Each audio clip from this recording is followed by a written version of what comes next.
ನೋಡಿ pepper chicken dry ready ಆಗಿದೆ. ನಿಮಗೂ ಈ ರೆಸಿಪಿ ಬೇಕು ಅಂದರೆ ಈ ವಿಡಿಯೋನ ಫುಲ್ ನೋಡಿ. Hello everyone, welcome back to my channel.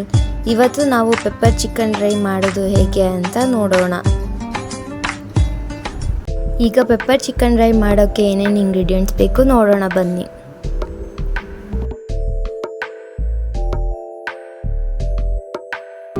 ಈಗ ಮೊದಲಿಗೆ ನಾನು ಒಂದು ಬಾಣಲಿಗೆ 4 ಸ್ಪೂನ್ ಆಯಿಲ್ ಹಾಕ್ತಾ ಇದ್ದೀನಿ.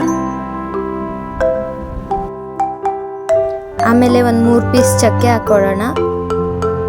ಈಗ ನಾನು ಒಂದು 7-8 ಅಷ್ಟು ಲವಂಗ ಹಾಕ್ತಾ ಇದ್ದೀನಿ. ಇದನ್ನೆಲ್ಲ ಹುರ್ಕೊಂಡಾದ್ಮೇಲೆ ನಾನಿವಾಗ ಈರುಳ್ಳಿ ಹೆಚ್ಚಿಟ್ಕೊಂಡಿದ್ದೆ 2, ಅದನ್ನು ಕಟ್ ಮಾಡಿ ಹಾಕ್ಕೊತಾ ಇದ್ದೀನಿ.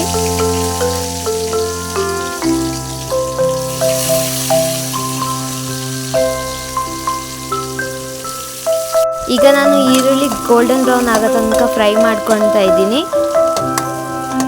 ಈಗ ನಾನು ಪಂಡನ್ ಲೀವ್ಸ್ನ ಹಾಕ್ತಾ ಇದ್ದೀನಿ. ಇದನ್ನು ಪಲಾವ್ ಎಲೆ ಅಂತಾರೆ. ಆಮೇಲೆ 2 ಟೇಬಲ್ ಸ್ಪೂನ್ ಶುಂಠಿ ಬೆಳ್ಳುಳ್ಳಿ ಪೇಸ್ಟ್ ಹಾಕ್ತಾ ಇದ್ದೀನಿ. ಈಗ ಇದನ್ನೆಲ್ಲ ನೀಟಾಗಿ ಫ್ರೈ ಮಾಡ್ಕೊಂಡಾದ್ಮೇಲೆ ನಾನು ಇವಾಗ ತೊಳೆದಿಟ್ಕೊಂಡಿರೋ ಚಿಕನ್ನ ಹಾಕ್ತಾ ಇದ್ದೀನಿ ಇದಕ್ಕೆ.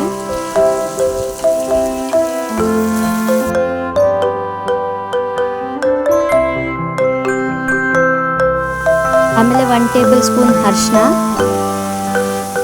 1 ಟೇಬಲ್ ಸ್ಪೂನ್ ಸಾಲ್ಟ್ ಹಾಕ್ತಾ ಇದ್ದೀನಿ. ಈಗ ಇದನ್ನೆಲ್ಲ ನೀಟಾಗಿ ಮಿಕ್ಸ್ ಮಾಡ್ಕೊತಾ ಇದ್ದೀನಿ. ಇದೆಲ್ಲ ಮಿಕ್ಸ್ ಆದಮೇಲೆ ಇದನ್ನು ಸಣ್ಣ ಉರಿಯಲ್ಲಿ ಸ್ವಲ್ಪ ಹೊತ್ತು ಬೇಯಿಸಾದ್ಮೇಲೆ ನಾನು ಟೊಮೊಟೊ ಹಾಕ್ತಾ ಇದ್ದೀನಿ. ನಾನು ಇಲ್ಲಿ 2 ಟೊಮೆಟೊನ ಕಟ್ ಮಾಡಿ ಇಟ್ಕೊಂಡಿದ್ದೆ, ಅದನ್ನು ಹಾಕ್ತಾ ಇದ್ದೀನಿ. ಆಮೇಲೆ ನೀಟಾಗಿ ಮಿಕ್ಸ್ ಮಾಡೋಣ ಇದನ್ನೆಲ್ಲ.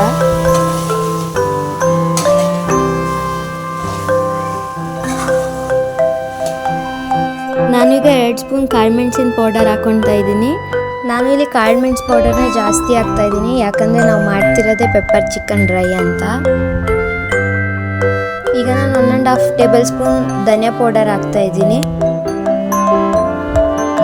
ಆಮೇಲೆ ಇದನ್ನೆಲ್ಲ ನೀಟಾಗಿ ಮಿಕ್ಸ್ ಮಾಡ್ಕೊಳ್ಳೋಣ. ಈಗ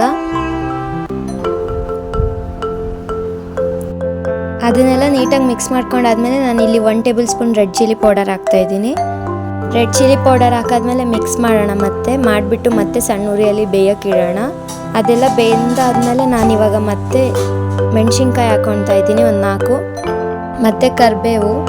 ಇದೆಲ್ಲ ಹಾಕಾದ್ಮೇಲೆ ಒಂದು ಪ್ಲೇಟ್ ಮುಚ್ಚಿಬಿಟ್ಟು ಬೇಯೋಕೆ ಇಡೋಣ. ಬೆಂದಾದ್ಮೇಲೆ ನೋಡಿ ಪೆಪ್ಪರ್ ಚಿಕನ್ ಡ್ರೈ ತಿನ್ನೋಕೆ ರೆಡಿ ಆಗಿದೆ.